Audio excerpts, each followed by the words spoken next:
Assalamualaikum warahmatullahi wabarakatuh. Saya Nila Ratna Amalia, mahasiswi Gizi UIN Wali Songo Semarang, Fakultas Psikologi dan Kesehatan.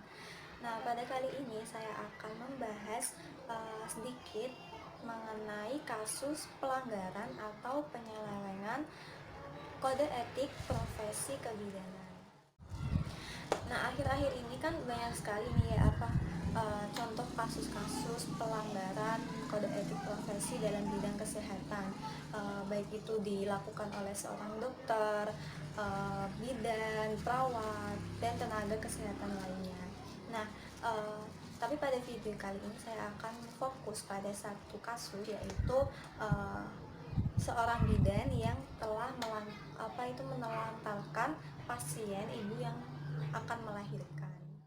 Nah, ini dia kasusnya. Saya akan membahas sedikit mengenai kasus ini ya, membacakan sedikit. Nah, dikutip dari kompas.com,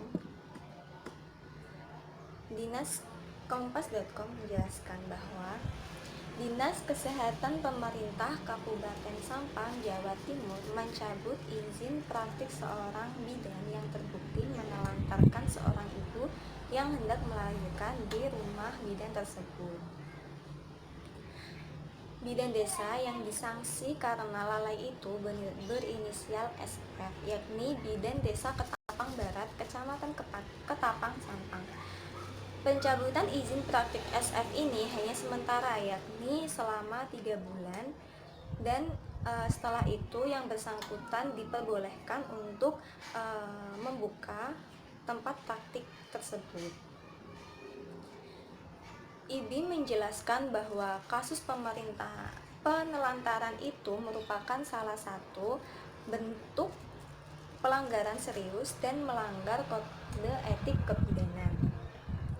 Sesuai SK atau surat keputusan yang disampaikan Dinkes Sampang, bidan SF dilarang berpraktik mulai tanggal 10 Juli hingga 10 Oktober 2020 yang lalu.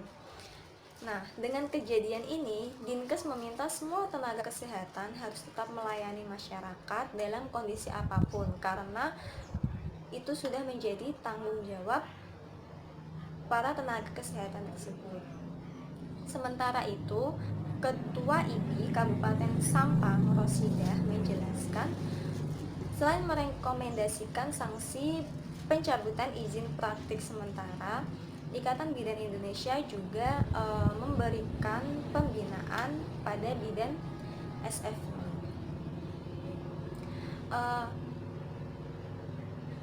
Sebelumnya, seorang ibu bernama Aljana atau yang sering dikenal dengan Bu Jana ini, yang berusia 25 tahun, warga desa Ketapang, Laok, mengalami kontraksi dan melahirkan di depan pagar rumah bidan SF tanpa penanganan medis.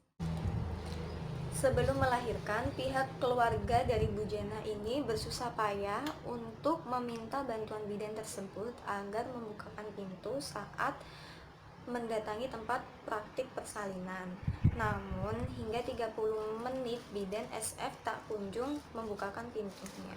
Alasannya karena bidan SF ini sedang sakit dan tak bisa menemui pasien, seperti keterangan keluarga SF yang menemui keluarga Aljana dari dalam rumah.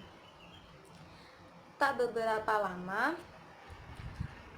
Aljana akhirnya melahirkan bayinya. Persalinan darurat ini dibantu oleh sejumlah warga setempat.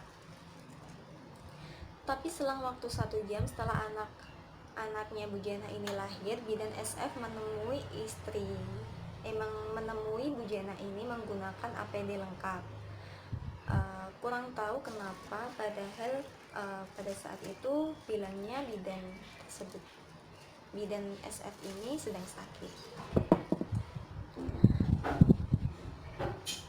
Kasus penelantaran ibu hamil yang hendak melahirkan ini menjadi perhatian hampir semua elemen masyarakat di Kabupaten Sampang, termasuk para wakil rakyat di DPRD Sampang.